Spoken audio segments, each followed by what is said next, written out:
All right, y'all. Now that this Kendrick Lamar and Drake beef is over, let's get into my thoughts. Y'all ready? Let's go. I came to vibe, you came to function, just do that, baby. Don't worry about nothing, no.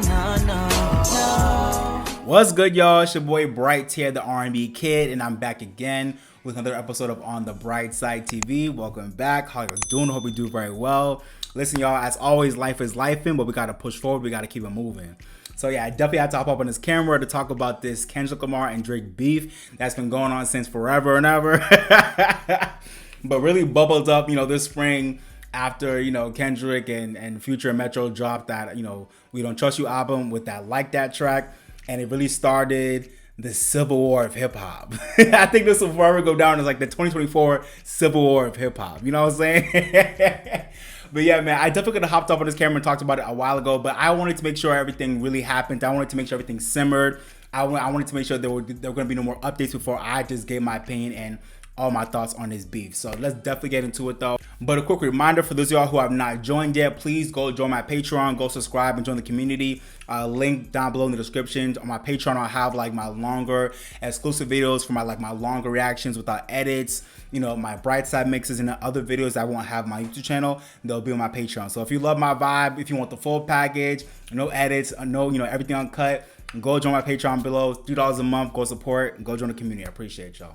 I really never expected this to be my bingo card for 2024. Even though this beef between Kendrick Lamar and Drake has been brewing for years and years and years, I feel like a lot, many hip hop fans, we've all noticed it over the years. We've all known about it. We've all witnessed it. We've seen it. We've been peeping it for a while. But I never expected this to really bubble up into what it became this year with this battle that's been going on for like 2 months now at this point. But I love that it happened, and I just think what it showed about both artists, and I just love what it did for the game. So I'm gonna get into it. So the way I'll kind of segment this video to kind of just give my full analysis on this beef. First, I'm gonna go through the timeline of all the songs that dropped and what happened real quick, and then I'm gonna go into just kind of talking about, I guess, what were like the biggest headlines or just the biggest things we learned and saw from all the songs that dropped in this beef. And then I'll go into, in my opinion, what were the biggest hypocrisies and lies and L's that both artists took with all their songs that I want to point out for y'all. And then I want to go into, on the flip side, what I thought were the best parts of this beef. What were the best parts of the songs, the best parts of what happened. I'll highlight that for y'all, from my eyes. And then I'll end it off with just kind of giving my overall thoughts on just my final thoughts on this battle in general and where we go from here. So let's get into it. Y'all ready? Let's go. All right, so for the sake of history, let me just go through the timeline of this beef for y'all real quick. So first things first, I really feel like the beef, even though I guess you could argue that the beef started with, first person shooter with Drake and J. Cole when they mentioned the big three. I guess you could say that, but I feel like the beef really started obviously when Future, Metro Boomin, and Future Metro Boomin dropped the We Don't Trust You album back in March. And, they had Kendrick hop on Like That, and he gave us that iconic verse that still goes up to this day. Shout out Kendrick on that verse. That verse is nuts. And that's when this thing really all started. I honestly, when I heard Like That, I was like, ooh. And I honestly thought it was just gonna be just a blip. And just a blip in the pan, just a diss, and we all were gonna get our life, and then that was gonna be it. I didn't know it was gonna be all this, but that's where it started. So that's the origin story. Shout out to Like That. Classic, just for that reason alone. But then J. Cole actually is the one that really started, the response trajectory first. So J. Cole responded first when he dropped the track 7 Minute Drill off of his Might Delete Later mixtape on April 5th.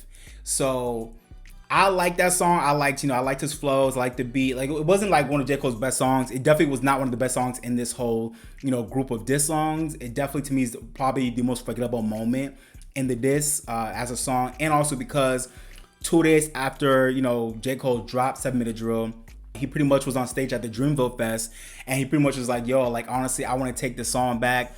I'm not sleeping right. This beef don't really sit right with my spirit. It's not really in line with, my purpose and where I'm going. And, K-Dot, that's my bro. Peer pressure and, hip hop and the game, pressure me to get in this beef with you that I really wasn't trying to get into with you, but I did it. I put the song out and, I feel bad, but, so that's just, that was the gist of what J. Cole was saying. And everybody and mama caught feelings. Everybody and mama was tight. And I understand it. I get it. But at the end of the day, my opinion on J. Cole, like, hopping into the beat for 2 seconds and coming right back out, in my opinion, like, while I do agree that it definitely was a stain on his legacy and his career, and it definitely was like a disappointing move and a disappointing thing to witness at that time, at the end of the day, I was never as upset as I think a lot of people were. And I definitely can empathize with why a lot of people were tight.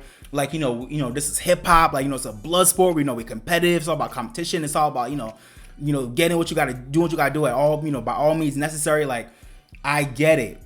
But at the end of the day, we all been knew who J. Cole was and how he is and how he operates. Like, he's like, J. Cole's a healed dude. Like, I'm on my journey of like healing. Like, so as a grown ass man that's on my journey of healing, like, I don't see it from the perspective that a lot of y'all saw from. Like, at the end of the day, I can respect like the hip hop energy and like not wanting to like, take a L or like, duck the fade, or I respect that.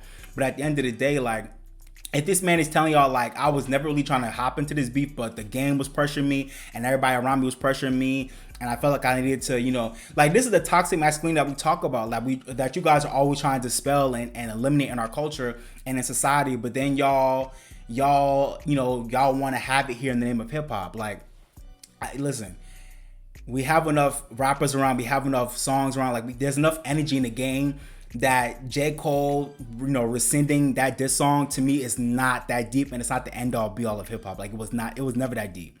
Like, was it disappointing? Yes, but it's not that deep at the end of the day.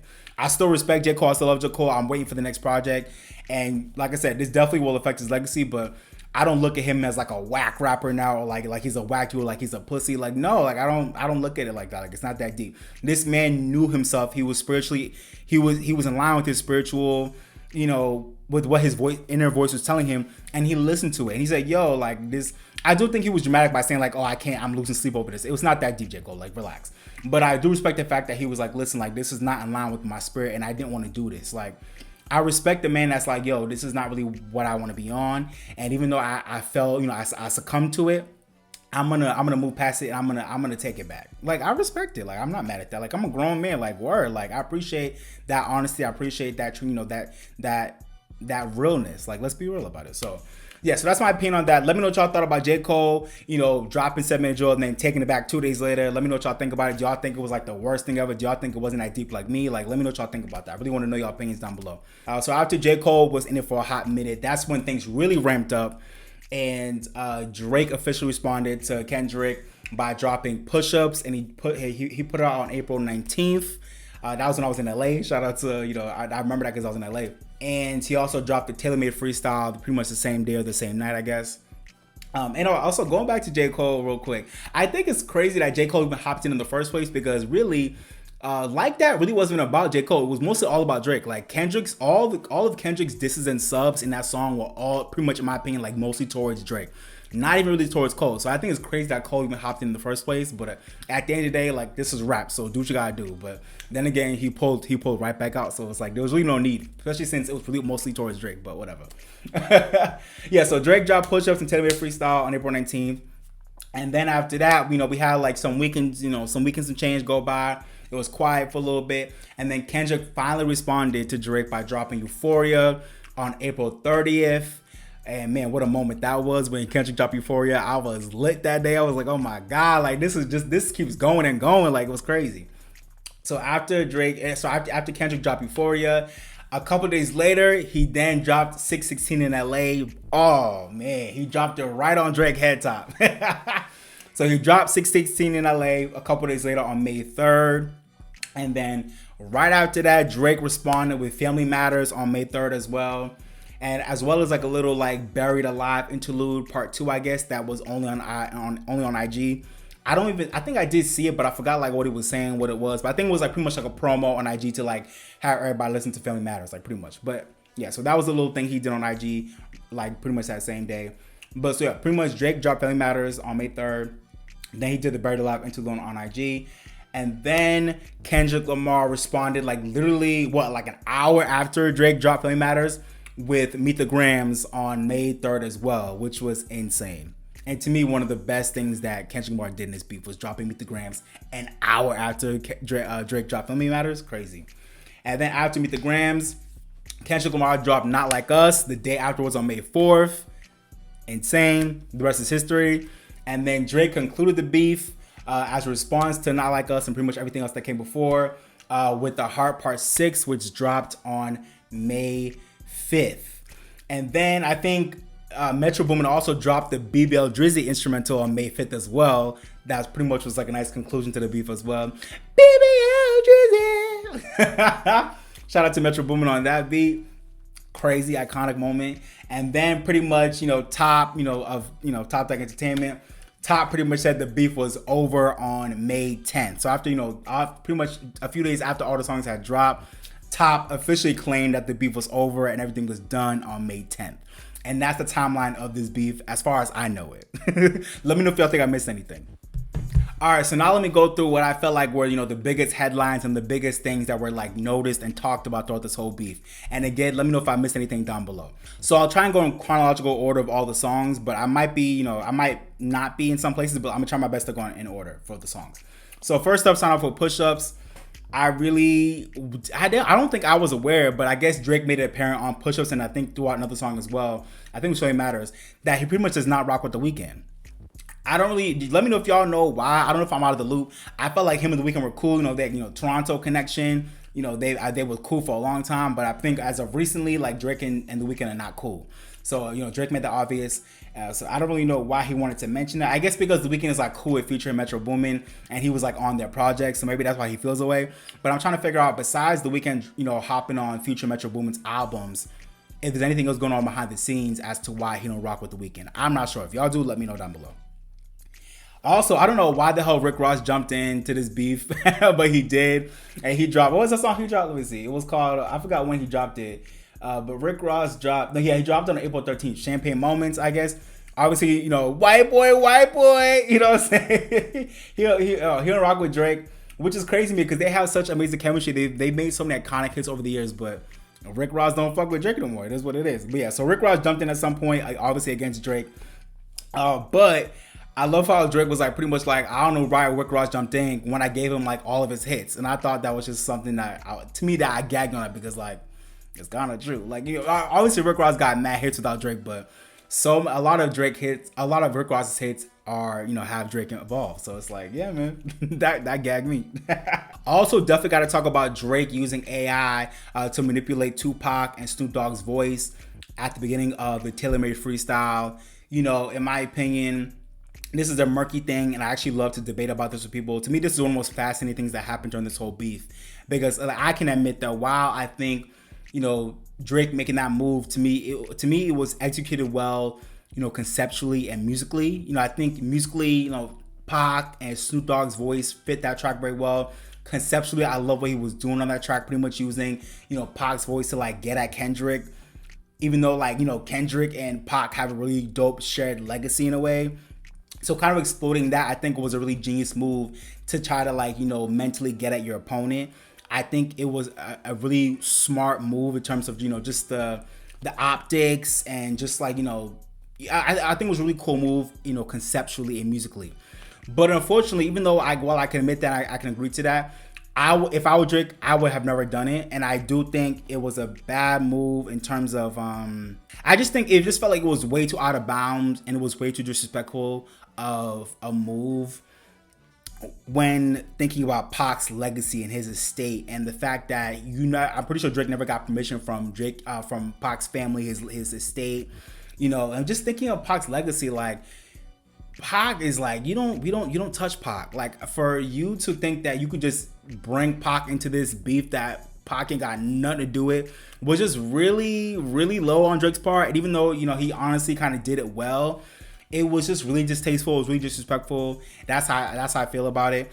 And not only, just for Pac's legacy, but also in the fight for AI within music and the fight for AI to not take over the music industry, which is a fight that I'm like tracking and I'm passionate about. And I hope we, figure out at some point as a society and as a culture of music lovers. Like I really hope we figure it out at some point. But AI is such a hot topic right now, and with Drake being such a major artist and one of the biggest artists in the world, if not the biggest artist in the world, for him to just so casually and just blatantly utilize AI to his benefit when so many people are fighting for that to not be the case, it was really a bad move. And I really don't understand why someone of his stature did it.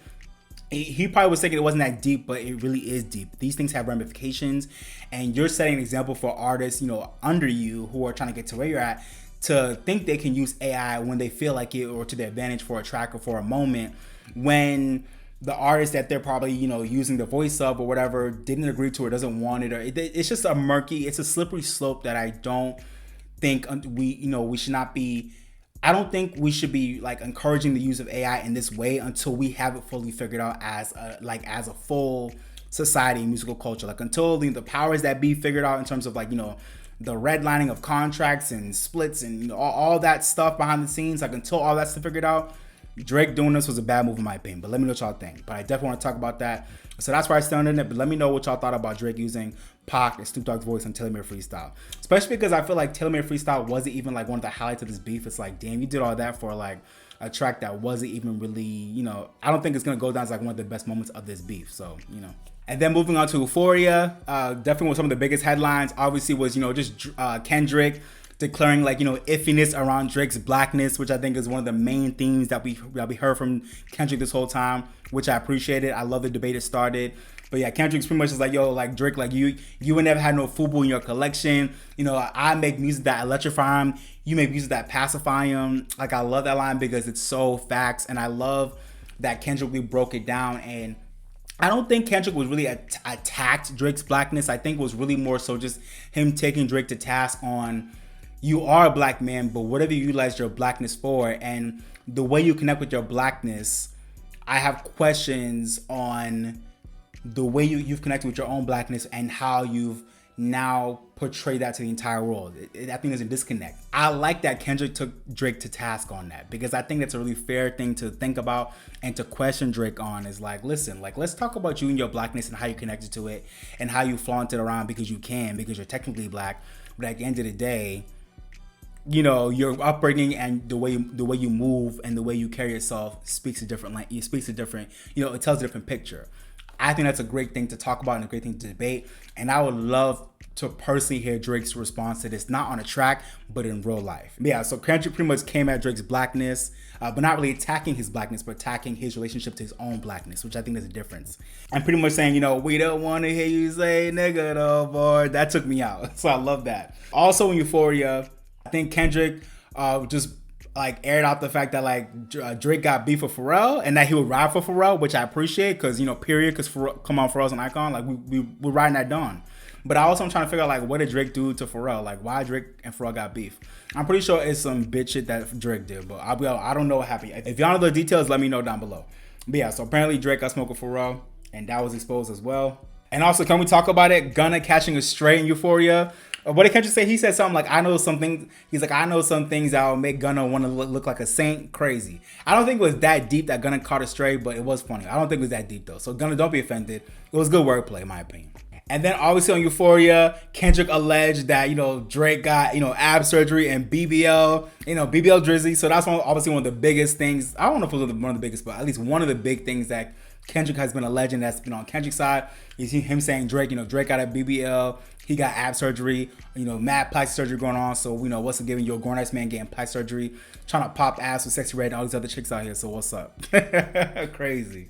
And then Kendrick also alleged on Euphoria that apparently Drake been want a feature from him, which I could totally believe. And I think it's crazy that this whole beef has started when if that's true, Drake, why you did this beef? Why did you start the beef after that when this whole time you just been wanted a feature from Drake?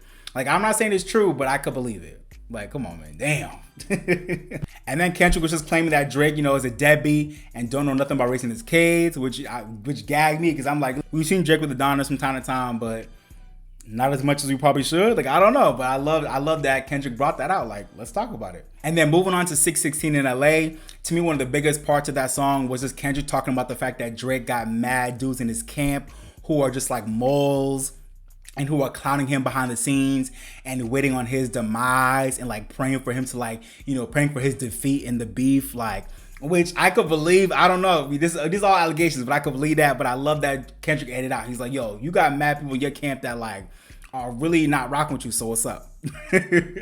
And then moving on to Family Matters, Drake pointed out a lot of things. He said Kendrick don't bang a set, which is fine because like whatever. But Kendrick, you don't bang a set. CB bang a set. YG bang a set, but you don't bang a set. So yeah, whatever. But that's what Drake said. And one of the biggest parts of Family Matters to me was obviously Drake alleging that Kendrick been dogging his girlfriend and baby mama Whitney out for like years and years. Like he been dogging her, like he don't rock with her, he don't take care of her. And obviously alleging domestic violence and abuse on Kendrick's part towards Whitney. Allegedly, but that's Drake's allegations. That's what he said. And then the other big allegation that came through in Family Matters was Drake saying that Dave Free is actually Whitney's baby daddy. I'm not sure if they talking about Kendrick's oldest daughter or like his younger son. Probably the son, I'm not sure. But he's saying that, listen, I heard the baby dad's actually Dave Free, so what's up? So crazy allegation to put out there. Who knows what's true? I don't know. I don't know if I believe that, to be honest. But I don't think as of today, I don't think Whitney has said anything. I don't think Dave Free has said anything. So I'm not surprised. But that's one of the biggest allegations that came out of this whole beef. Let me know if y'all think that's true or not. But I don't think Dave Free and Whitney, even if they had a thing, I don't think he's one of Whitney's baby daddies. I don't believe that, but let me know what y'all think. And then this is not really a headline, but obviously one of Drake's things that he was saying throughout his songs, I think especially on Push-Ups and Family Matters, Kendrick, you was size 7, like how you big stepping in some size 7 men's, and I got all these bars flying over your head no matter what, so pretty much saying Kendrick is a short ass nigga, so why you coming at me? So yeah, not a headline, but one of the biggest things that Drake was saying, so I want to point it out for y'all. And then the last big theme I caught from Family Matters that I want to highlight for y'all is just Drake alleging that there's a lot of jealousy on Kendrick's part behind the scenes, and behind the scenes it's a much different energy on K-Dot's part with him and his camp and his team, and behind the scenes he's not as big and bad towards Drake and his team as he's making it seem on these records, which again I don't know if I believe, but that's what Drake is a legend, so something to be said for that. And then moving on to Meet the Grams, obviously one of the biggest things that Kendrick was saying was that pretty much, Drake is a predator and he's pretty much like a pedophile, and we gotta keep our family safe. We gotta, keep everybody away from him. And, we gotta keep our family safe, and he's a pervert that we gotta stay away from, which is crazy, but that's what Kendrick is standing on, so. And then Kendrick was alleging on Meet the Grams that Drake has a whole hidden 11-year-old daughter out there somewhere, which I think is insane. I don't know if I believe that, but if it is true, that's crazy because he already hid Adonis like Dan Drake, but you know what I'm saying? Who knows? But that's what Kendrick is standing on, you know what I'm saying? And the last thing I want to point out in Meet the Grams was Kendrick pretty much saying that Drake got, gambling, drinking, pill popping, and spending problems that he needs to deal with, which I don't know if I believe all those things, but I definitely believe some of them, to be honest. I'm not going to say which ones. And then moving on to Not Like Us, Kendrick said a lot in that song, but I just want to point out, him talking about Drake's association with a lot of guys in the OVO camp, namely Baca Not Nice. You pretty much saying you hang out with Baca when Baca got all these charges. And allegedly, I don't think allegedly, I think he was charged, Baca Not Nice years ago on assault and trafficking charges, allegedly. I'm gonna say allegedly just to be safe. So so Drake, he's like Drake, you hanging around all these weird ass people in your camp, Baca Not Nice. And then he said pretty much, party next door is a druggie. I don't know if I believe that, but then again, I don't know if I don't believe that. No shade, you know what I'm saying?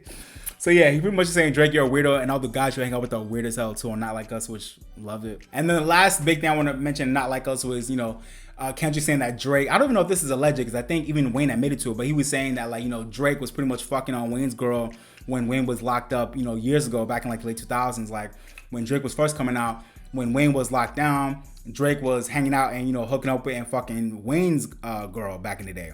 Which, at the end of the day, I don't think is that messy of an allegation, because this is hip-hop and men are men, and that's what happens, you know what I'm saying? It don't make it right, but that's what happens. I don't even think Wayne was pressed about it, but, Kendrick had it in his arsenal, so he used it. You know what I'm saying? And then lastly, in the Hard Part 6, Drake did say a lot in that track, but the one thing I want to mention is just him saying, that I pretty much gave Kendrick and his team, all these stories that they're running with, which I think is interesting, because I think it's a great strategy. I don't know if it's true or not, but good strategy. But pretty much saying, listen, all these things you talking about, I got a daughter and all these things, these are all things that we gave you. We fed these things to you, and you took the bait and you ate it up and you gave it to the world without doing any type of investigation. And I think that to me is one of the best things that Drake did in his beef, because we all know it's true. We all know what happens behind the scenes. But if Drake and his team did feed Kendrick and his team this information, good work. Evil work, but good work. But even if he didn't do that, the fact that he said he did it is to me like amazing. Like I love that. Like that's to me that's a checkmate regardless. Like whether or not you actually really did it, to just say you fed this information, whether or not the fans believe it, to me I feel like that was definitely a W. That's definitely a win on Drake's side. Like just to like confirm that and say like all this shit you talking about, I gave it to you and you fell for it. So what's up? Like I like that actually. To me, I think that's a good strategy. All right, so as far as I know, those are the major points and the headlines that I feel like we've all seen from these songs as the weeks have gone on. Definitely let me know down below if you think I missed anything, and let's move on to the next part. All right, in this next section, I'm just going to go through, to my opinion, what were some of the most critical, like, hypocrisies and, like, lies that were being told, or, like, what I thought were lies, or just, like, L's that I feel like either Kendrick or Drake needed to take in all their songs. So let's go through them, and definitely once I'm done, let me know if you think I missed anything as well. First things first, J. Cole talking about, pretty much saying that, like, To Pimp a Butterfly and Mr. Morale were whack projects, when, in my opinion, they're two of the most important projects to the hip-hop culture of all time, in my opinion.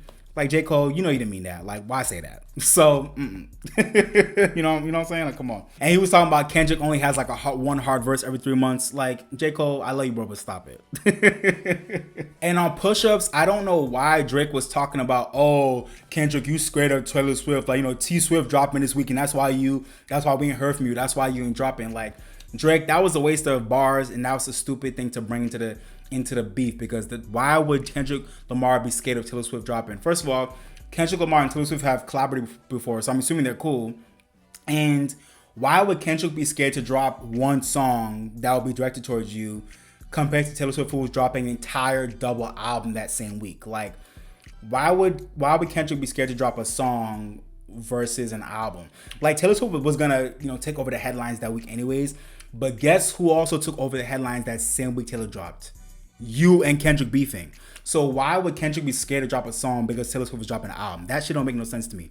And to me, that was a really corny thing that Drake said to make him look big and bad. But it's like, Drake, like, why would Kendrick be scared of Taylor Swift dropping an album? Who cares?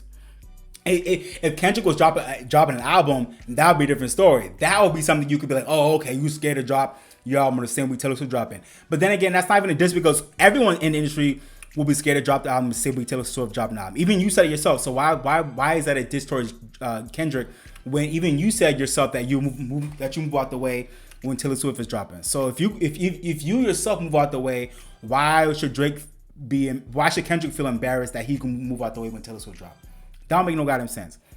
If that made sense to y'all, let me know down below. But that didn't make no sense to me. So I don't know why Drake even brought that up. That was a waste of time and bars to me. But let me know what y'all think. Also on Euphoria, I really hated when Kendrick, obviously everyone got to get their shit off and everybody got to say what they got to say to make the other person look bad. That's fine. But again, Kendrick saying that Drake got no classics on Euphoria. Kendrick, I love you, dog. You're my favorite rapper in the world. But let's not do that. Even though, you were washing Drake throughout this whole battle, let's not sit here and act like Drake don't have no classics. Like, let's not do that. You at least one. Every Drake fan could say he has at least one. I feel like you're not gonna find many Drake fans or just music fans in general who say that Drake don't have at least one classic. In my eyes, he has two, maybe three if you consider if you're reading this is too late. Obviously, Take Care and Nothing Was the Same. To me, that 2P right there are his two classics. You could also maybe loop in If You're Reading This It's Too Late, maybe. But yeah, in my opinion, my favorite Drake album is Nothing Was the Same. To me, that's a classic. Take Care, I think, is a classic as well. So Kendrick, don't do that. I know you gotta say what you gotta say, but like, come on. Yeah, and then on Family Matters, Drake was saying, Kendrick, you always rapping like you're trying to get the slaves freed. Drake, read the motherfucking room, bro. In a battle where Kendrick is literally calling out your own connection to your blackness, you decided that was the best time to call out Kendrick for being a rapper that raps like he's trying to get the slaves freed? Like, you literally are missing the point of the way Kendrick is dragging you throughout this battle, and you're missing the point completely. Like, why would you lean into proving exactly what Kendrick is saying? Like, you trying to throw shade at him for being a rapper that's all about, like, you know, black empowerment and black progression, which we love. That's why we love Kendrick, because he's like, you know, he's been such a light for our culture in that way. And you haven't been a light for our culture in that way. You've given us hits and bops, and you're the person we go to when we need something to turn on at the party. You know, when we need something to be lit at the cookout, we turn on Drake. And Drake, that's what you have excelled in, and we love you for that. And there's nothing wrong with that. But in a battle where Kendrick is calling out the fact that you have not done enough for black people and for black culture and for hip hop outside of making bangers, you've not done a lot to really progress our culture and, you know, really, you know, connect us to our history and where we're going, like in the way Kendrick and a lot of other artists like him have. Why would you clown Kendrick for being a rapper that raps like we're trying to get the slaves free? It's like Drake, you completely missed the point, bro. Like, if anything, instead of like making fun of Kendrick for that, you should have been coming up with reasons why you are also helping to liberate and progress black people, and maybe not the same way, but maybe a different way than Kendrick is, but in your own way. That's what you should have been doing. You should have been saying, oh, okay, you know what, Kendrick, yeah, you got it. You the Messiah, but I'm also helping black people in this way. Whatever way you could have, you know, come up with, whatever reason you could have had, like whatever thing you could have said, that to me would have been the smarter place to say, you know what, I've been holding down black people for years by doing XYZ in XYZ way, and not clowning Kendrick for being someone that's trying to get the slaves free. Like, that's what we want, bro. That's why we love Kendrick. And we actually would love that from you too, Drake, if you wanted to try your hand at it. But you don't be doing it. And that's exactly what Kendrick is saying. And you proved his point by clowning him for it. Instead of being like, you know what? I'm going to prove you wrong by outlining exactly in the ways I actually do help progress black people, and that I do uplift my people. Like, that's how you do it, bro. So yeah, take your L for that, Drake. Take your L. I also got to point out in Family Matters that, man, Drake was just hating on Kendrick OD. So again, he mentioned, you know, Kendrick is hating on the variety of women I've been with and all the types of girls I've been with and I've slept with. But you, the Black Messiah that wiped up a mixed queen. And it's like, Drake, you missing the point again. Like, why would you come at Kendrick for being with a mixed woman? Like, Kendrick never came at you for being a black man. He never ever came at you for your blackness. He never ever came... Like, Kendrick never ever came for like racial integration. Like, he never ever said he was against racial integration. He never ever said he was against like mixed people and all that. He just came at the way you interpret and you live in your own blackness. Those are two different things. So it's like, Drake, what's not clicking, bro? Like, you really missed the point. Like, for this man to talk about how, you know, you sport your blackness and how you live in your blackness, he never once said that, like, he's not down for like white and black people like being cool or like, you know, having, you know, mixing bloodlines. He never said that. So it's like, why would you think you need to shade Kendrick for having a mixed girlfriend / baby mama? Like, where was the shade with that? Like, again, Drake, I feel like you missed a lot of what Kendrick was saying. It went over your head. And instead of you to really sit down and interpret it and come back with a real response, you just used all these petty things that really didn't even connect. So that's me. And then again on Family Matters, Drake was being homophobic, talking about, oh, you know, and the weakest music only gets played in places where they got a little bit more pride. Like, bro, like, what does that have to do with anything in the first place? And then, Drake, why would you feel like you needed to mention The Weeknd's music only being played in gay spaces or LGBTQ spaces, when, first of all, if that's the case, so who cares? And second of all, if that's not even the case, like, so who are you trying to shade? If you don't rock with The Weeknd, cool. But why would you think that saying his music is only played in gay spaces would be shade? Oh, that would make us be like, oh yeah, like, yeah, he got him with that one. Like, first of all, 80% of the world is gay these days. And second of all, the world loves The Weeknd. So why would you, and his music is not only played in gay places. Like, he makes a lot of 80s pop type music, but The Weeknd's music is played everywhere, not only in gay clubs and in gay spaces. So like, what we trying to do with that? Let me know. As you can see, a lot of this has been directed towards Drake, and I feel bad, but it is what it is. I gotta highlight everything. This is how I feel. I'm not being biased, because I fuck with Drake and Kendrick, but I gotta call a spade a spade. That's what it is. You feel me? And then again, in Family Matters, Drake talking about, you know, K-Dot's music only hits when Baby Keem is doing the writing. Like, Drake, let's be honest here. Let's be real. You think that Kendrick Lamar's music only hits when Baby Keem has been involved? Are you serious? Like, again, I know we gotta say what we gotta say for the sake of the beef, but like, let's be fucking for real, bro. Drake, seriously? And I also gotta point out the hypocrisy of Drake showing mad love to Chris Brown and Tory Lanez, yet using this whole beef to call Kendrick Lamar an abuser. So, no shade.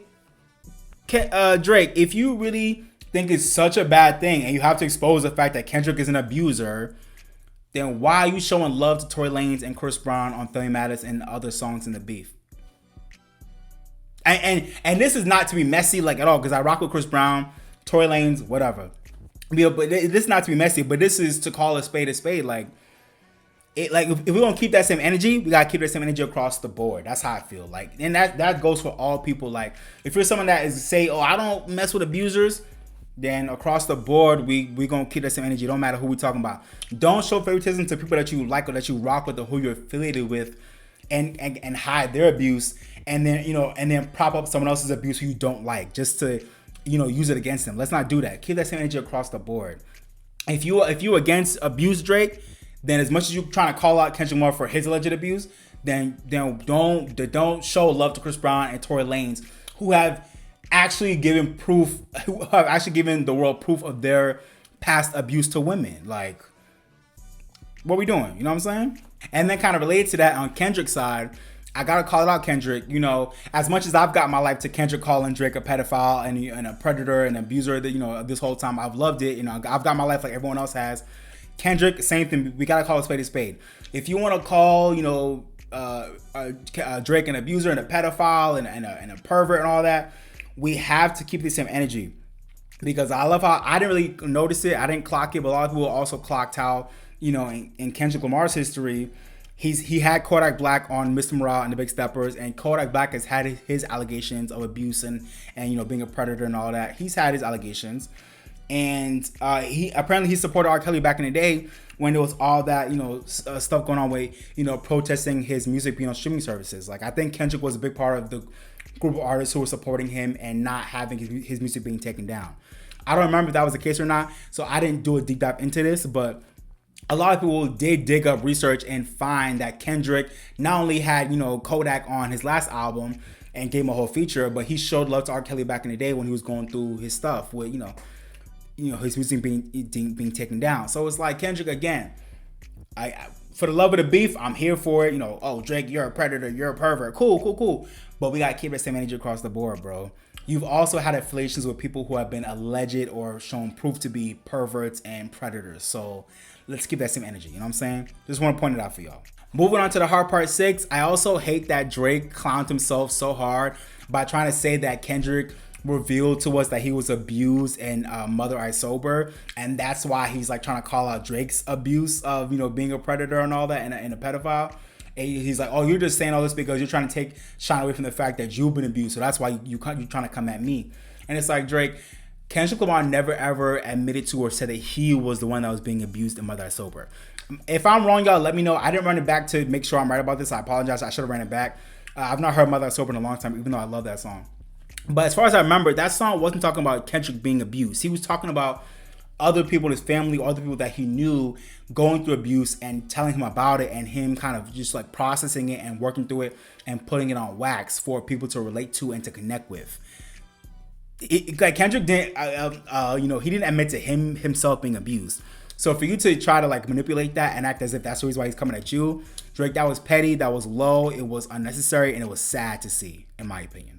Also, in the hard part 6, I want to highlight some things that Drake said that bothered me towards the end. Drake, honestly, bro, nothing is out of the realm of possibility in this life that we live. I've learned that in all my years. Nothing is ever impossible, to be honest, especially when it comes to like all the celebrity shit and this music industry shit. Nothing is impossible. So for you to allege that you're too famous to have these allegations on you, you're not.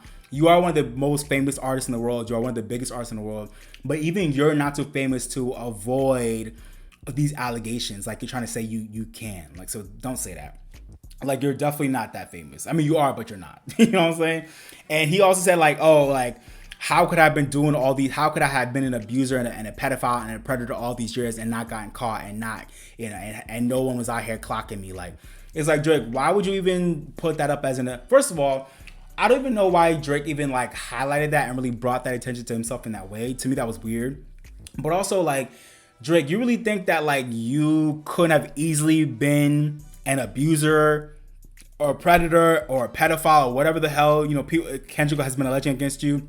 You don't think that you could have been doing that for years and years and years and you couldn't have been getting away with it easily by having a strong network of people that supported you and kept it quiet for you? Like, hello, R. Kelly. Even more recently, hello, Diddy. Like, it's only now that we just seen an almost 10-year video, an 8-year-old video of Diddy beating Cassie's ass in a public ass hotel. That video was filmed in 2016. That, like, bro. And just now in 2024, we're just not seeing that video. 8 years. And for decades, there's been allegations and there's been claims of abuse by Diddy, by his artists, by women he's been with, his exes, whatever. Like, random people, there have been whispers about Diddy being abusive or Diddy being a freak or all these things. And we never had any proof, but there have been murmurings. But we never had any proof until May 2024. And Diddy's one of the most powerful, one of the most well-known, well-respected men in the industry up until now. He was. And even though behind the scenes, a lot of people probably knew things, it was never ever common public knowledge that people like R. Kelly and people like Diddy were abusers until their moment of reckoning. So, Drake, what makes you think that because of your status that you could not have been doing all these things all these years with no one clocking you? That could have very well been the possibility, Drake. So don't act like you're so famous, you're so high and mighty that you're so untouchable that like no one can, like, you're so high level that like no one can expose you. Like, that's actually the benefit of being a celebrity of that status, is that you can get away with a lot of stuff with having enough money, enough connection, and with enough resources around you. You can easily hide a lot of your bullshit. So don't act like Kendrick is like, don't act like Kendrick is crazy for trying to make these claims against you. I'm not saying that all the stuff is true. I'm not saying that all the stuff that Kendrick is alleging against Drake has been true. I'm not saying it's true, but let's say if any of it was true, Drake, don't sit there and act as if because you're one of the biggest artists in the world that we couldn't have found out about it up until now. Don't do that. Don't do that. And also, Drake, you saying Millie Bobby Brown's name first in the Heart Part 6 was insane. Kendrick, anyone else, no one brought up her name, bro. You bring up her name first was hella weird energy. Hella weird energy, bro. Why would you bring up her name first when no one else brought up her name? All Kendrick said was, "Oh, pedo, he's a pervert. Don't bring him around your daughters. He likes young women." Nobody named any names. For you to name Millie Bobby Brown yourself first.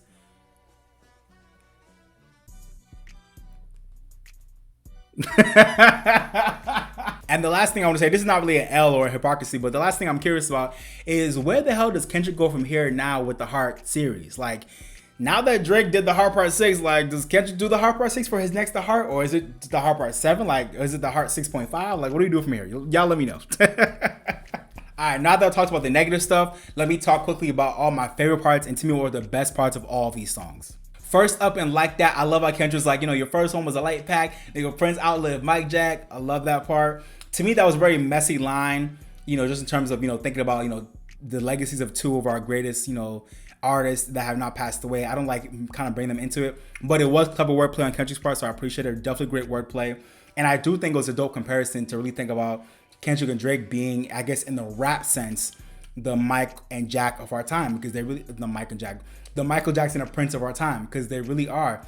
And I actually think that's a dope connection to think about, Prince being maybe the one that didn't have as many like big commercial like number one hits the way Michael Jackson did, but he was known as the more artistic, more like grounded, like really in the music type of artist compared to Michael, who was very musical too, but he was more about like the gloss and the sheen and the hits and the visibility, which is more like a Drake. So I think that's really interesting that Kendrick brought up that comparison, and it was messy but brilliant at the same time. Like Kendrick really is like a modern rap Prince, and Drake really is a modern rap Michael Jackson. Great comparison, messy but good comparison. Also in push-ups, I love when Drake said, Metro, shut your hoe ass up and make some drums, nigga. That line to me is classic and will forever go down as one of like the best things Drake ever did. I love that shit. Every time I hear it, I cry laughing. Metro, shut your hoe ass up and make some drums, nigga. Love that shit. All right, moving on to Euphoria. I love how Kendrick was pretty much in a part of the song talking about how, like, you know, back in the day, my homie was trying to teach me how to use the Drake right, and I wasn't pointing, you know, down enough the first time, but I'm gonna show you right here in this moment that I've learned from my mistake. I like the wordplay of, like, you know, Drake with Drake, and just like, listen, like, I'm aiming for your head top. Like, I know how to use that Drake now. Like, I'm pointing it in the right way now. Like, I love that part. To me, that was such a brilliant part of that song. Loved it. My other favorite part of Euphoria is when he was like, what is it? The braids? And shout out Kev on Stage and That Chick Angel. They've been running that line up in their past few podcast episodes. I've been loving it. But yeah, that line is everything. That shit took me the fuck out. What is it? Drake, come on. What is it? The braids? And I also love when he was like, you don't want to work with me no more. Okay. Like, I can just imagine him in the studio being like, you don't want to work with me no more. Okay. Like, that shit was so funny. And I love how he delivered that line. It's so iconic. And then I got to highlight the magnificent and genius part of the song where he was like, listen, you know, Drake, J. Cole, all these homies, I love them to death. And I'll explain that more in 8 bars. And then 8 bars later, man says, some I'm YNW Melly, who was, you know, allegedly, I think it was proven, but I'm gonna say allegedly killed all of his friends, or like, you know, a group of his friends. Genius wordplay, like Kendrick, that shit was genius, bro. One of the best parts of Euphoria, genius. Like, and the fact that it was actually 8 bars later, genius. Wow, I'm YNW Melly. Wow, crazy. Also in Euphoria, fuck all that pushing P. Let me see you push a T. Like, come on, clock it, Kendrick. Fuck all that pushing P. Let me see you push a T. Iconic. And then also Euphoria, like, pretty much, Euphoria is iconic. Talking about, I hate the way that you walk, I hate the way you talk, I hate the way you dress, bro. Like, for a man to just be like, you know what, I'm never gonna make this like poetic. I'm not gonna make this like a bar. I just hate everything about you. Like, you know how gangsta that is? Like, I hate the way that you walk, I hate the way you talk, I hate the way you dress. I just hate everything about you. Like, look at yourself. Like that type of drag and that type of reading. Like, if I was Drake, I would just be like, whoa, like, he didn't even come at anything creative. Just, I hate the way that you walk, I hate the way you talk. Like, I hate everything about you. Like, you gotta sit there like, okay, damn, iconic. And then to me, one of the other really important parts of Euphoria is when he said, I'm what the culture is feeling right now. And I really think that's important to highlight, because truly, you know, well, I think the culture as a whole, we love Drake and what he's given to us, what he's done for us, for sure. I think we all, not the whole culture, but I think a lot of us, myself included, have been yearning for Drake to just give us something more, and to just give us a different part of himself, and to really be of service to the culture in a new way at this stage in his career. I've been yearning for that for a long time now. So for Kendrick just be like, listen, like, all this stuff I'm saying, it's not just me and my beef and the issues I got with you. I'm just a voice for what the culture feeling. Some people might not say that that's true, but to me, I feel like that's facts. Because I feel like a lot of us feel the same way, whether or not we want to admit it. Me as a fan of Drake, I'll admit it. Like, I'm a fan of Drake, but I can admit that, like, I have been waiting for just a different level, a different iteration, a different an upgrade of not only Drake as an artist, but also for what he means to the culture. I feel like that's been missing for so long, for a couple years now, and I'm glad that this beef really aired that out. And I like that Kendrick was like, listen, this is personal, and this is my shade towards you, this is my beef with you, but at the end of the day, I'm really just voicing what the culture feeling, and that's facts. Let me know if y'all agree or disagree. And again, Kendrick said, you know, I like Drake with the melodies, not when he acting tough. I think, to me, that sums it up right there as to, like, what we all want from Drake. Let me not speak for Kendrick, but I think, you know, us Drake fans, like, we love Drake with the melodies. Like, we want you to give us more hits, bro, but stop with the acting tough shit, because we all know that's not you, bro. Like, we know that's not you, so start acting like that's you when it's not. Just give us more bops. That's all we want. Just give us more bops. That's it, you know? And I also love when Kendrick said, some shit just cringeworthy. It ain't gotta be deep, I guess. I love the way he said that line, too. That delivery was so, like, fly, like, some shit just cringeworthy. Ain't even gotta be deep, I guess. Like, ain't even gotta be deep, I guess. Like, Kendrick, that wordplay and, like, the enunciation and the way he, like, contorts his voice. Some shit is cringeworthy. I gotta be deep, I guess. Like, crazy. Love that. Moving on to Family Matters, I definitely gotta salute Drake, in my opinion, for what was one of the best and illest flows exhibited in this whole battle.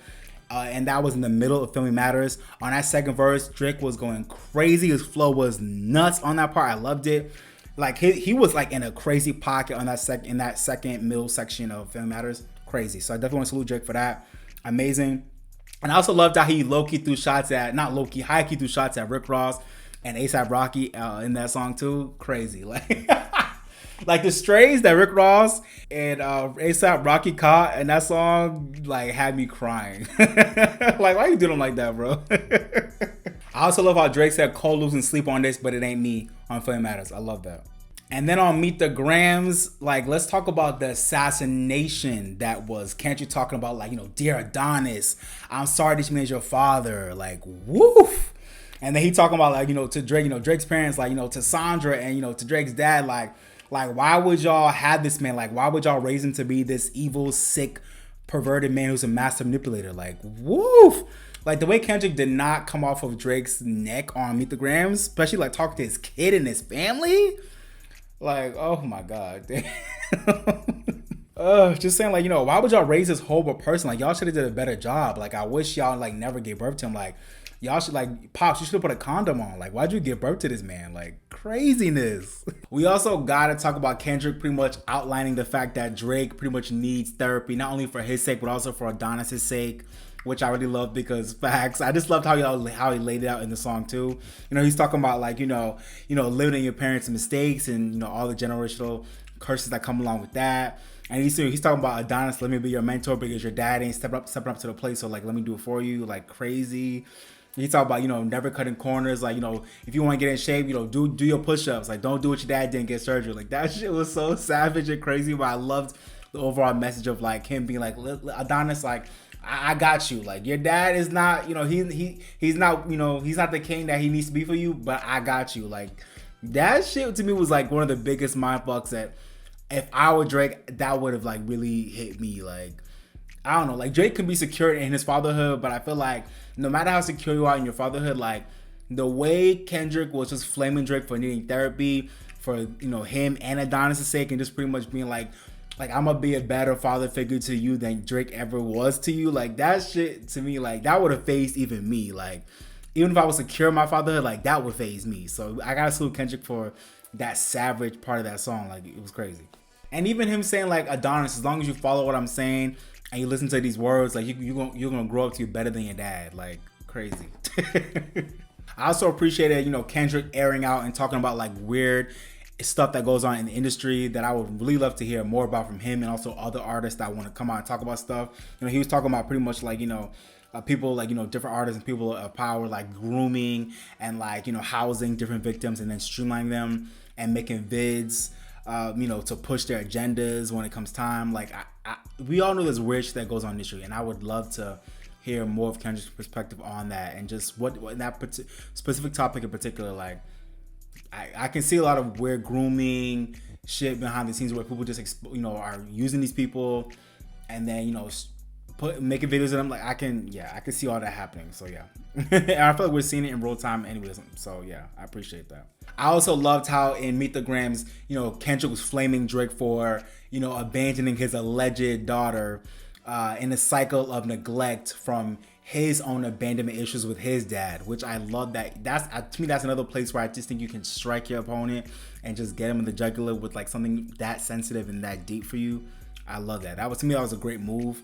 And I also loved how in that same section of the song, he was talking about that's why he created Mr. Morale and the Big Steppers, that album. And he really did, because he talked about how he created that album so our kids can cope with these generational curses, and so they can have like a roadmap for how to move better and how to kind of move beyond the generational curses that they were born into. And that's really what that album was about at the end of the day. So I love how Kendrick, not only did he shade Drake the whole time on that song, but he also like, really promoted and highlighted and just reminded everybody why he made his last album and what the purpose was. Because I think a lot of people really kind of forgot about the significance of that album and what it was really meant to do, because a lot of people were looking for bangers and hits, and I get it.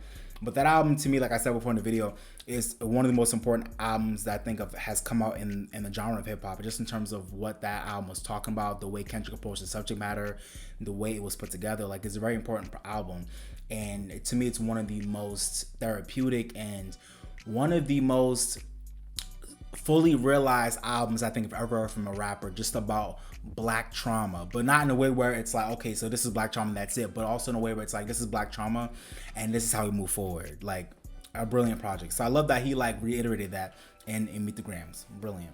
I also love in Meet the Grams how Kendrick was talking about pretty much how he had to take it that far in that song and go this savage and go that crazy in Meet the Grams, because Drake is the one that took it that far, I guess, by bringing in families into it, which I think is fair. Because like, I don't think Kendrick is the one that really made, brought in the family aspect and made it personal. I think Drake is the one that did it first. So Kendrick's like, listen, because you started it, I'm gonna take it, but I'm gonna take it there, and I respect it. He said integrity is lost when the metaphors don't reach you, and I really loved that part of the song, because I think it's facts that apparently a lot of the stuff that Kendrick was saying in previous songs before Meet the Grams, I don't think Drake was really listening and really understanding, because a lot of the metaphors that like Kendrick was given flew over Drake's head, no pun intended, even though Drake was saying that his bars were flying over Kendrick's head. Nah, but for real, like, I think Drake really just put to the side and really just ignored a lot of stuff that Kendrick was actually saying, and that's why he came up with like a whole lot of things that were contradictory. And I respect Kendrick being like, listen, integrity is out the window. Like, all gloves, the gloves are off. We're gonna play and fight dirty since you wanted to take it there. And when we couldn't just keep it, when we couldn't keep it rap, when we couldn't keep it metaphors, then we gotta go there. And I respect it. I also loved how Meet the Grams Kendrick was saying, Drake, like, you need to really get on some shrooms so you can really work on your healing and just help, use those shrooms to help you get rid of all that ego and all that trauma and just gain clarity.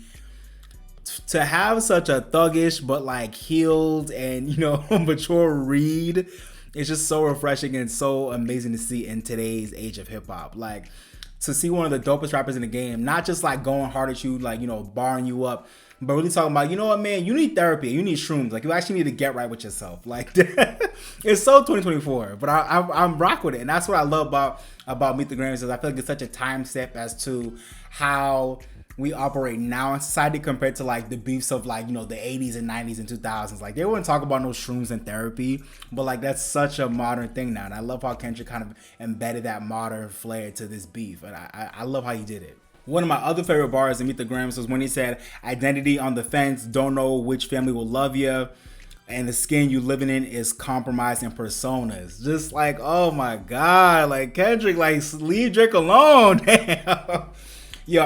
Honestly, sorry to all the mixed people out there who probably, caught a stray with that line, who are re-traumatized by that line. Sorry, I got love to all my mixed people out there. We got love for y'all. But yeah, man, for Drake in particular, this is a really seething attack, and I really appreciate it. Kendrick just being honest about this. I really feel like this being his issue is like, again, just Drake not being clear and not being steadfast in like who he really is at his core, and not who he's like trying to be on a certain Wednesday or a certain Tuesday. Like, no, like, at the end of the day, like, besides your affiliations with certain people, certain cultures, certain artists, or whatever, your experiences, like, who are you at the end of the day when everything's said and done? Who are you? And I feel like that's what Kendrick has really been trying to like get out of Drake from this battle, and just I think he really wants to start the conversation. It's like, who is Drake for real at the end of the day, beyond the lights and cameras and the accents and the surgery, all these other allegations? Like, who are you at the end of the day, and what do you stand on, bro?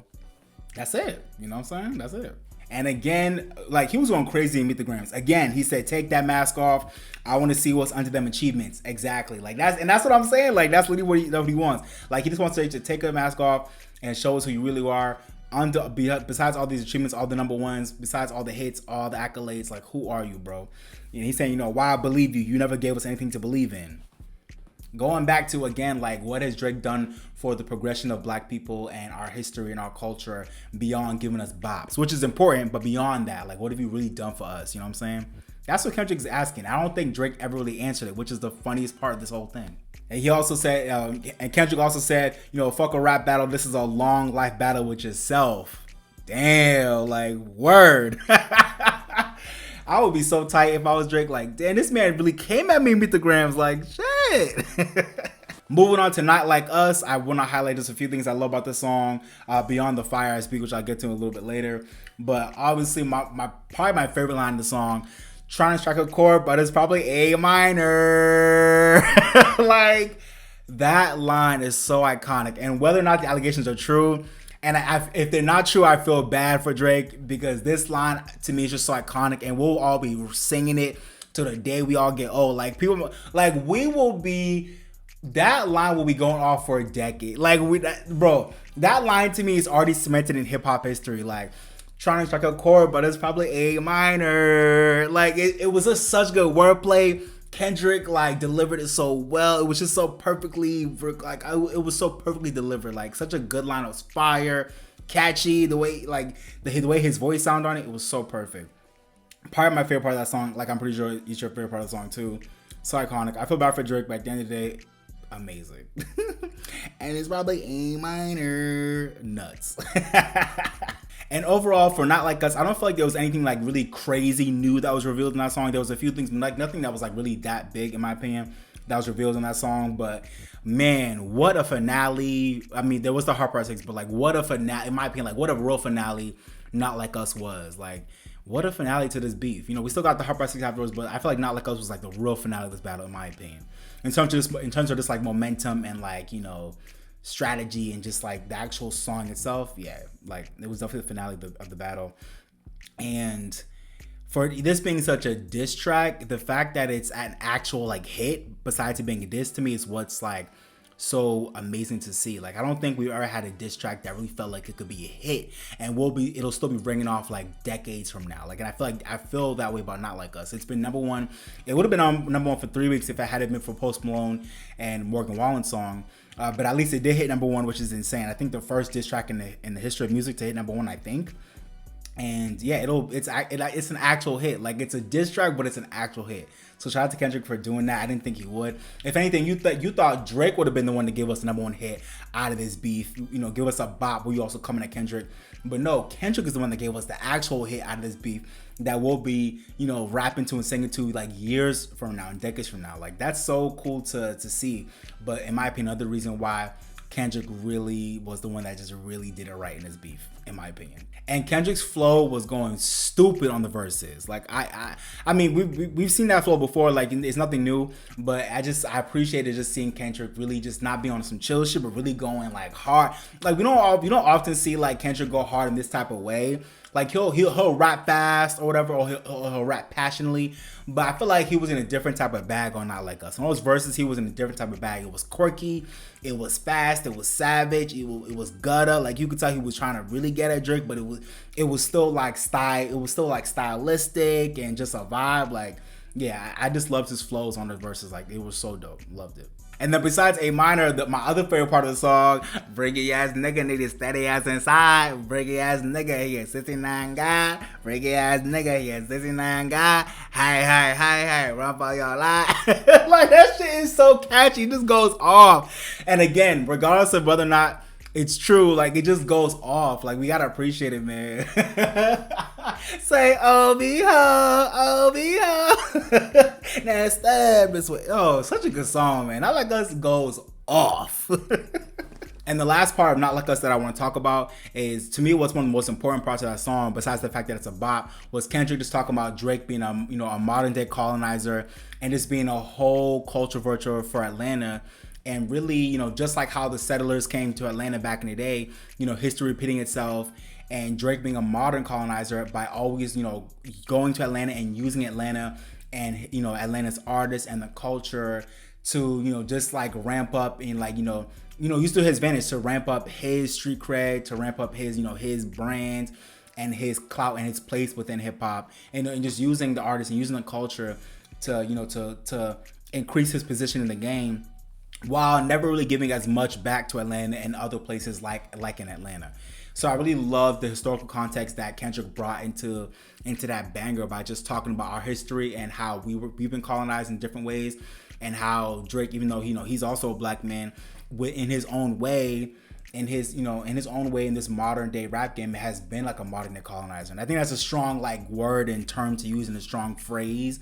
But I think, you know, in terms of ideology, I think it's not that far off, and I like that Kendrick really aired that out, because I think that's something that I would love for us to debate about. Like, do y'all feel like Drake appropriately takes from different people? Do y'all feel like, you know, and like it's warranted? Or do y'all feel like he does in a way where it's like a little bit too much, and it's giving cultural virtue, even though you are a black man, like it's giving cultural virtue? Like, or do you feel like, nah, Drake, like, you know, takes a good amount of, you know, sauce from other, you know, different places, and he also, you know, contributes and like reciprocates that energy and that love and that sharing of culture and vibes and knowledge back? I feel like I fall more on the side of Drake being more of a cultural vulture, even though, you know, he always does, you know, collaborate with a lot of artists, and I think that's the way he contributes. But I think besides collaborating with a lot of upcoming artists, like, I feel like Drake takes a lot more than he really gives back, you know, besides being, you know, besides featuring on other people's songs. So I love that Kendrick brought that out in that song. I loved that, you know, he was barring it up, but he really did talk about some real shit in terms of, you know, the way Drake approaches the game these days. It's got, you know, I'm glad he said something, you know.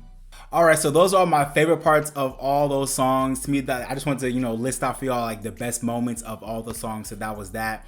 In terms of, you know, how I felt about all the like on each side, how I felt about the songs in general, I would say on Kendrick's side, I feel like out of all the songs that Kendrick gave us, I would say Euphoria to me was the best overall song artistically.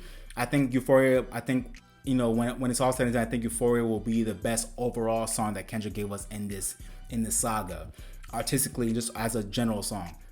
Whereas I think Meet the Grams to me might be like the best lyrically, and it might just have like the best and most savage analysis. I think that's where Meet the Grams is the best. It had the best analysis, probably the best lyrics, and just like, you know, it was just gutter, you know. Whereas Not Like Us to me is like the timeless banger that came from this beat from Kendrick. Like, to me, it's like the one that has the most replay value. It's the biggest banger. It's the one that's the most enjoyable to listen to. Maybe not, it might not be the most savage one, or maybe it might not be the most sophisticated musically, which might go to Euphoria. This one is just like the best banger. It's just the most accessible. It's really the face of this beef. So I love Not Like Us for that reason. For Drake songs, I think I would say that I think Family Matters to me was the best track musically, and just the best track overall, and probably my favorite track out of the ones that Drake gave us for sure. I think he was going crazy in that second part of the song. I appreciated the beat selections for Family Matters a lot. I think Push Ups, I give it credit for being a great start to the beef. I think Push Ups is the song that really started the beef for real. So I appreciate Push Ups for that reason. But I think Family Matters is definitely the best Drake track. And the Hard Part 6 was cool too, but it felt like somewhat of an afterthought in the beef. But I definitely appreciated Drake, you know, making the song as kind of like the last song of the beef. But to me, it was definitely the weakest of the three. But I think Family Matters is definitely where Drake shined the most in this beef for sure. And I have to say, before I go into my last part of the video, I just want to say that I think honestly my favorite part of this whole beef, I don't think a lot of people talk about it, is the fact that Kendrick Lamar was able to give DJ Mustard, his first #1 song. Can y'all believe that after all these years, DJ Mustard never ended up getting a #1 record? Like, he never produced or wrote a #1 record. Like, I don't think he ever did in his career up until now. But thank God, because of Not Like Us, Kendrick gave DJ Mustard a #1 record. Now DJ Mustard can say, I produced a #1 record, like on the Hot 100. Not like a #1 rap song, like a #1 record on the Hot 100. DJ Mustard finally has them to his name. So I love that. Kendrick already had a #1 with Humble and, you know, Bad Blood with Taylor Swift. Drake has mad #1s. But I love that when I thought about, when Not Like Us came out, I was like, wait. First of all, this is one of my favorite Mustard beats I've ever heard in my life. Like, Mustard, you snapped on this beat. And the fact that you just had this beat hiding in your hard drive, like, Mustard, like, we should have heard this beat a long time ago. Like, this shit's crazy. But, you know, divine timing, so we'll take it. But I remember when Not Like Us dropped, I was like, yo, does Mustard even have a #1 song? And I did my research, and I was like, yo, he's never had a #1 record. So shout out to Kendrick for making it finally happen after all these years. You know, he deserves, because Mustard is one of my favorite producers from the 2010s, and he's still producing fire to this day. Like, he's still doing his thing. You know, he's been so consistent. I think a lot of people thought Mustard would be like a kind of like a moment, you know, but he is still doing his thing to this day. And like, I love that he finally got a #1 record. Like, so shout out to Kendrick for making that happen. That's my favorite part. That's low-key my favorite part of this whole beat. Fuck Kendrick, fuck Drake. the fact that Mustard got a number 1 record now, I'm like, yes, amen. Like I love that for his legacy because he deserves that. You know, he really does. And speaking of producers, on the Kendrick side, Soundwave I think was the only producer that actually produced on more than one Kendrick track. I think he produced on Euphoria and 616 in LA. Whereas, you know, Kendrick had other producers for like pretty much every other song. You know, he had Alchemist on Meet the Grams, Mustard on Not Like Us, 16 in LA. He also had Jack Antonoff. Like he had a lot of people he worked with. Whereas Drake really depended a lot on Boy Wonder and Take Keith for his songs. So nothing to like, you know, no big deal, but I just want to mention that for y'all. So it's interesting to see how, you know, producers that have stuck with, you know, each guy for a while really stood 10 toes in this fight. Like Boy Wonder and Take Keith have a lot of history with Drake. They stood on his side, you know, in terms of producing. And then Soundwave, you know, he's been in Kendrick's corner since the beginning of his career. And Mustard, I don't think Mustard and Kendrick have ever worked together. I don't think, but Mustard had to rap for the West Coast. So I just love how it just showed how people's, I love seeing how the producers to me showed people's allegiances behind the scenes in a really interesting way.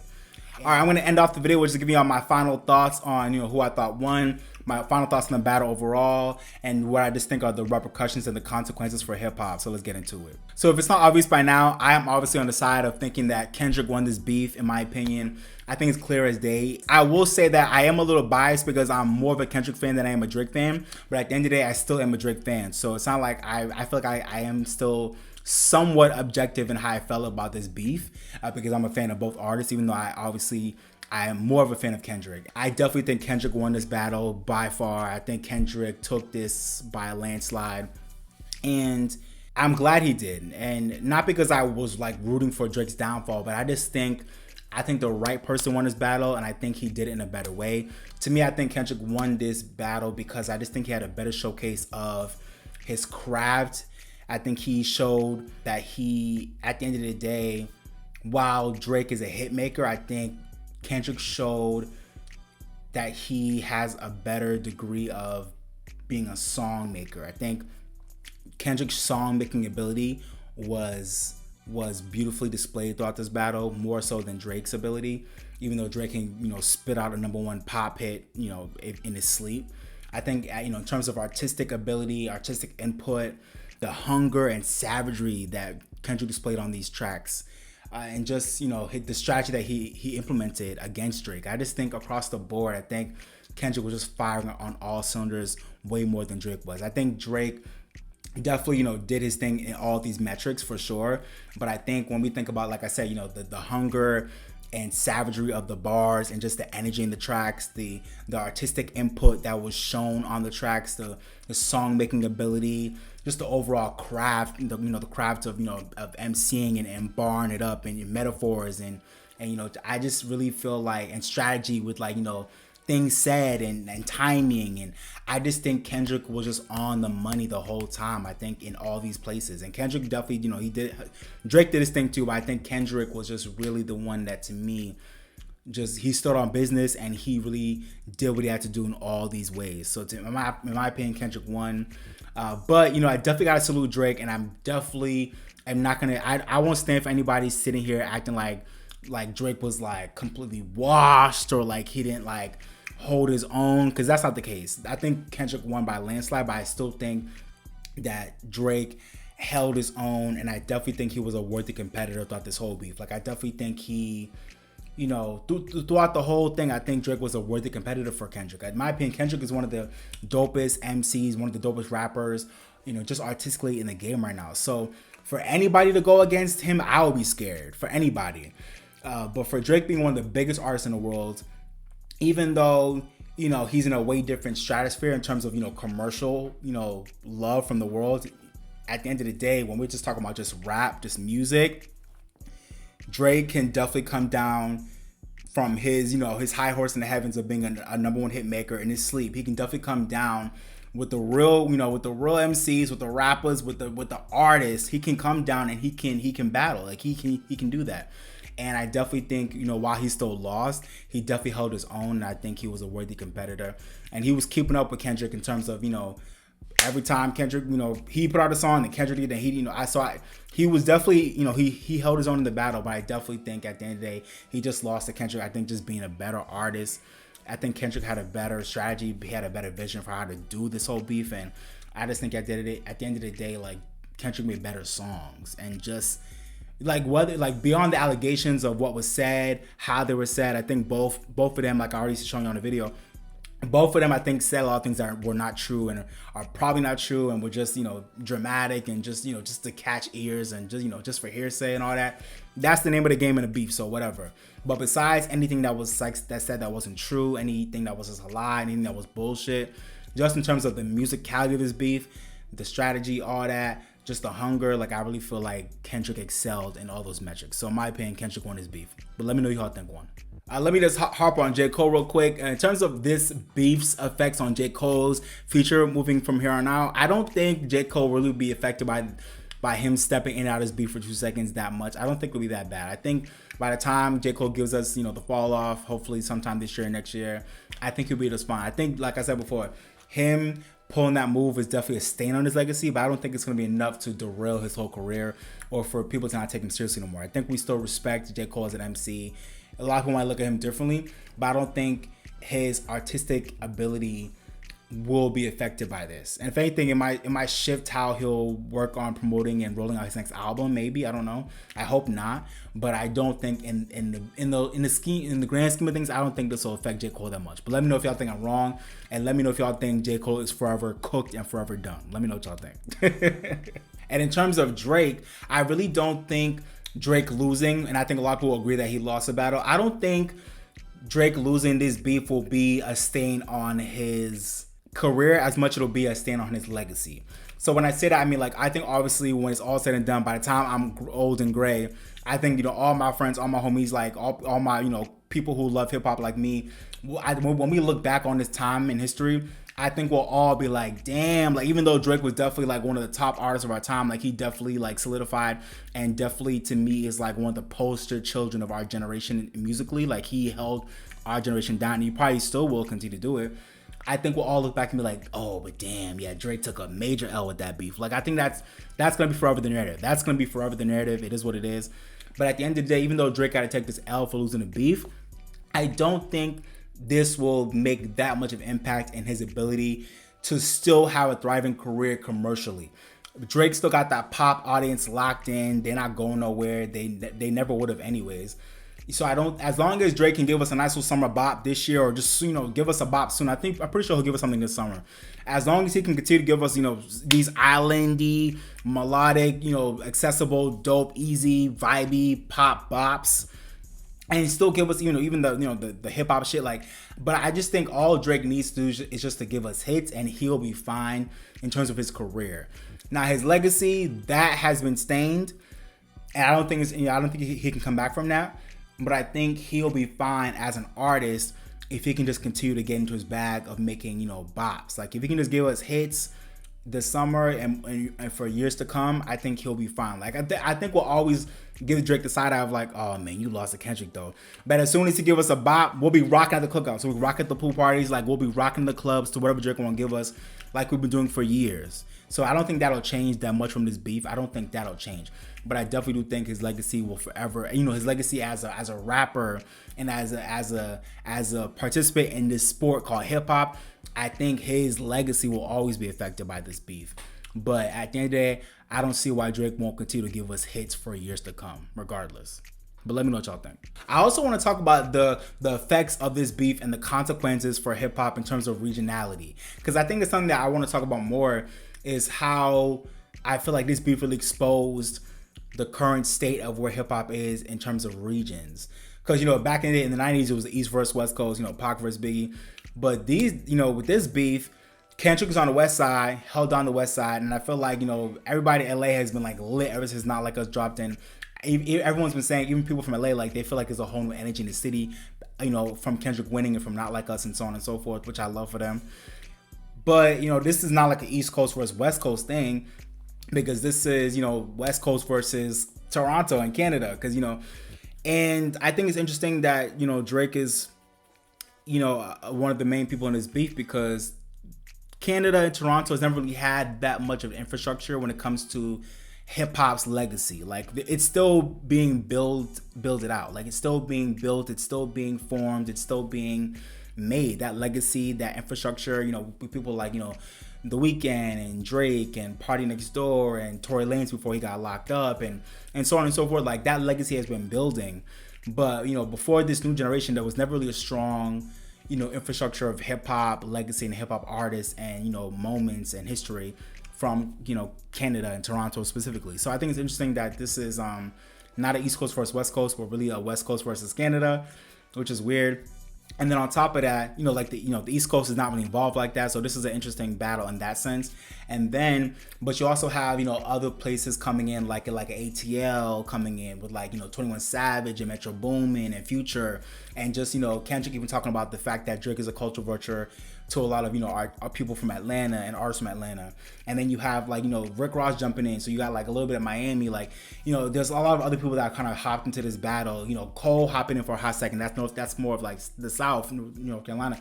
So there's really I don't think there's any clear lines in the sand that have been drawn in terms of the regions in this battle, because I don't really think anybody feels like Canada and Toronto is such a threat to hip hop that we can't that they can't lose the battle. They easily can, compared to the West Coast losing or the East Coast losing. That would be a different situation. So let me know what y'all thoughts about how the regions of hip hop have been affected by this battle. Do y'all think from here on out Canada and Toronto can't continue to build the way they have been building with people beyond Drake? Or do y'all think Canada is done, cooked because of this battle? I don't think that's the case. Do you think this would have been a whole different situation? Do you think it would have been a way different type of beef if it had been Kendrick versus an East Coast artist, or if Kendrick or Drake had been from the East Coast? Let me know what y'all think about that, and let me know if y'all think any of the regions feel like they can lay claim or lay stake in being a part of this beef. Beside Atlanta, North Carolina, Miami. Let me know if y'all think. I think the only other region I think that could claim really being a part of this beef for real is Atlanta. But other than that, I don't really know. But let me know if y'all think I missed anything, or if there's any of the regions that I feel are kind of embedded in this beef that we've not talked about. I'd love to know. Yeah, so final thoughts. Overall, y'all, I really thought this was just a beautiful battle. I want to salute Drake and Kendrick for just giving us this moment. While they went through a lot personally and professionally with this battle, at the end of the day, I really am grateful for what they did for hip hop and for other fans. I really feel like it was just a great battle. I love how I feel like it was just a great lyrical exercise for both artists, and really for all artists, coming up behind them, and for all artists in the game right now. Just a great reminder for us to keep it about the music, keep it about the bars, keep it about, just forever trying to get better with that pen and with your execution. And I really feel like everybody involved really stepped up to the plate to really give us a great battle that we'll remember forever and ever. And I feel like it was just besides Rick Ross. No shade, Rick Ross, I feel like Champagne Bar, whatever that song was, we didn't need it. Well, but besides Rick Ross, I feel like everybody really did a thing in terms of just giving us a great moment in this battle. Kendrick, Drake, J. Cole, Metro Boomin, everybody. This was really a great battle that I appreciated. And I really feel like it was just a great reset for the culture, to be honest. I feel like we've been needed it. So I love that Kendrick and Drake gave us this moment, because I feel like the culture was due for a reset and a reminder to keep it about the music. So I appreciate that. That's what this did, in my opinion. And I really love that, especially on Kendrick's side in particular, I love with this beef how, although things did get personal on both sides, clearly, I love that it was always about, maintaining the integrity of hip hop and its origins as one of the greatest forms of storytelling and Black expression of our collective, struggle and happiness. And it was just good for myself, and I hope for all of you guys as well, to just get a reminder. I feel like this beef was a good reminder of the bigger picture of this thing, this art form that we call hip hop. You know what I'm saying? Especially at a time in history when, hip hop is being more commercialized, imitated, and monetized more than ever by those who can't even directly relate to or who don't really come from the experience of hip hop. So yeah, I just appreciate, both of these men and everyone else involved for just reminding us about, especially, Kendrick, for just, maintain that integrity and keeping about the music and about, being honest about who you are and letting the music speak through you and being a vessel. And I really feel like that to me is the bigger picture, the bigger message that I got from this beef. So I appreciate, just for that reason alone. All right, so I guess the last question is this the end of the beef? And I would say yes and no. I definitely think, yes, this is the end of the beef in terms of official tracks. I don't think we're ever going to get any more official songs from Drake or Kendrick, for at least for a while, if ever, to be honest. But I definitely think we'll continue to see, sneak disses in certain songs. I think we'll definitely continue to hear lines that obviously are about each other in certain songs from here on out. I think we'll definitely continue to hear sneak disses, but I don't think we'll ever have full songs dedicated to them going at each other anymore. Top Set is done, and I believe him. I don't think Drake is invested. I don't think Kendrick is invested in making full tracks anymore. But I definitely will not be surprised, especially in the next year or two, if we continue to hear sneak disses on both sides. I definitely see that coming for sure.